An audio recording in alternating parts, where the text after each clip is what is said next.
he like smoked our van, and when I asked what it was, he said the same thing that you just walked through. So some sort of disinfectant, I guess, but really went heavy on the smoking inside of the van. You can see it just pouring out. It's for real. It's not a camera joke. It's not, the water is actually turquoise. We're Tolantongo grottos, and this is a box canyon with a thermal river. There's so much amazing stuff. We at a beautiful spot. I can't believe how close we can put the van to the river. Let's get in, see how warm this thermal river is. The water is perfectly warm, which says a lot for me. I don't really like to get in the water. I like to view it from afar, but here I am in the hot springs. The river comes from way up on top of that mountain, from volcanic water that is erupting out of the ground that is really, really hot. And then it's mixed with all these minerals and salts, and it gives it this turquoise color, along with cooler water. So by the time it gets down to here, it is about 85, 90 degree water. You could sit and lounge in it all day. The title wasn't to try to get you to click on it. I really do want to explore the question of, should a place like this exist, or should it be in its natural state?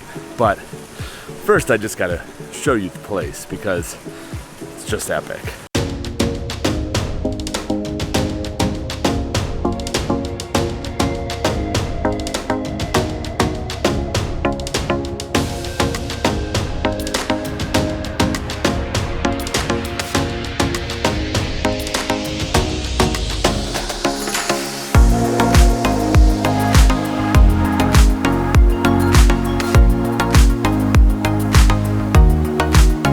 Around here with the family for a few days, I couldn't help but have so many questions.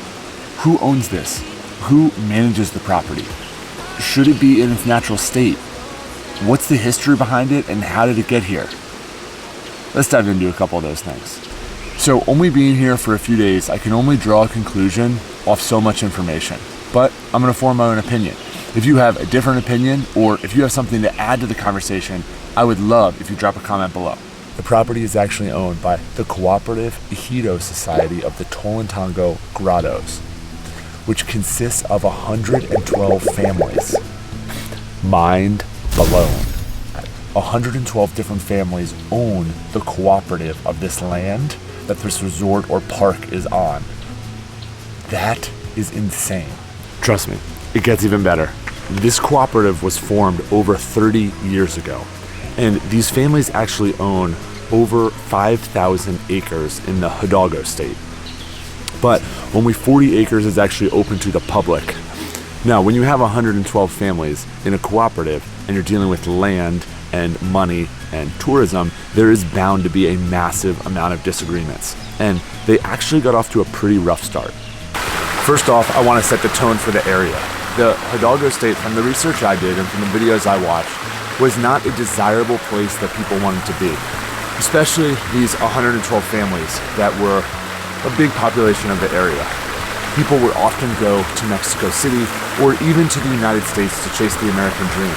But they needed more opportunities, they needed more people, and they needed more jobs until this cooperative was formed. And when they first opened in the 1970s, I read that there was some difficulty. There was drugs, there was violence, there was people getting into the area from surrounding areas where they shouldn't be. It was a park that was supposed to be closed off for tourism, and the Ejido family was trying to keep it safe, that owned it. So with some help of local authorities on figuring out how to create this barrier, and they got permission to carry firearms in order to protect the area. Once they created the barriers and they got the ability to carry firearms, everything got cleaned up, and things started to rock and roll. What I mean by move forward is tourism actually started to pick up, and there started to be opportunities for these families that owned the Ejido. So much opportunity that people started moving back to the Hidalgo state, to this area from Mexico City. There's even stories of people moving back from the United States to be with their family and to help run this park area and resort. Leading to another point, who manages all this? Somebody needs to put out all these trash cans, they're everywhere, clean up the trash from all the humans, and make these signs and build these hotels. It needs to come from somewhere, and it comes from the 112 families. They've created jobs for themselves. The jobs rotate, and they all pay different, and people just equally rotate through them. Sometimes you're cleaning the bathroom, sometimes you're checking people in, other times you might be the lifeguard. To be that cooperative and have that amount of empathy, and again, I'm sure it has come with many struggles, but the fact that this is still in existence and not owned by the government or some big conglomerate business, foundation or corporation is pretty amazing. So the big question is, should these bridges be built? Should these natural pools have been laid? Had to dam up the river, pour all the cement, reroute everything. All those big white rocks down by our van, those were all put there. They weren't naturally there. The river was widened so we could sit in it. That waterfall is an open area that sees hundreds of people a day walk through it. Should the government be in charge? Should it not be privately owned by this family? Should it be more of a national park type thing so it could preserve the land, the natural habitat, the animals, everything else that uses this land? Will it last longer that way? That's the big ethical question that keeps going through my head.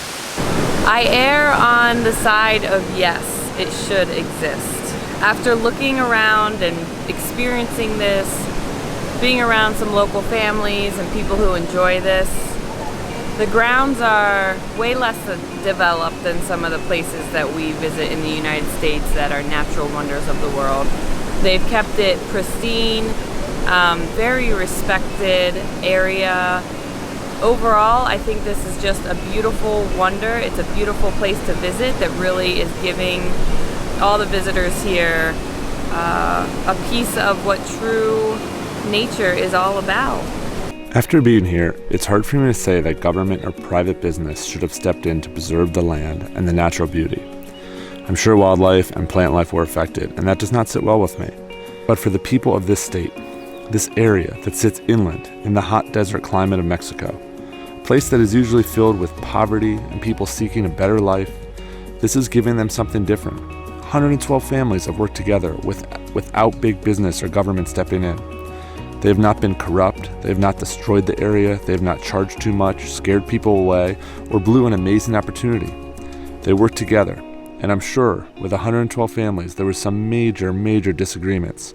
But as of now, this place, the Grottos of Tolantongo, have provided an oasis for people who are native to this land, an experience of a lifetime, and maybe more importantly provided opportunities to these families that use this area as their sole source of income.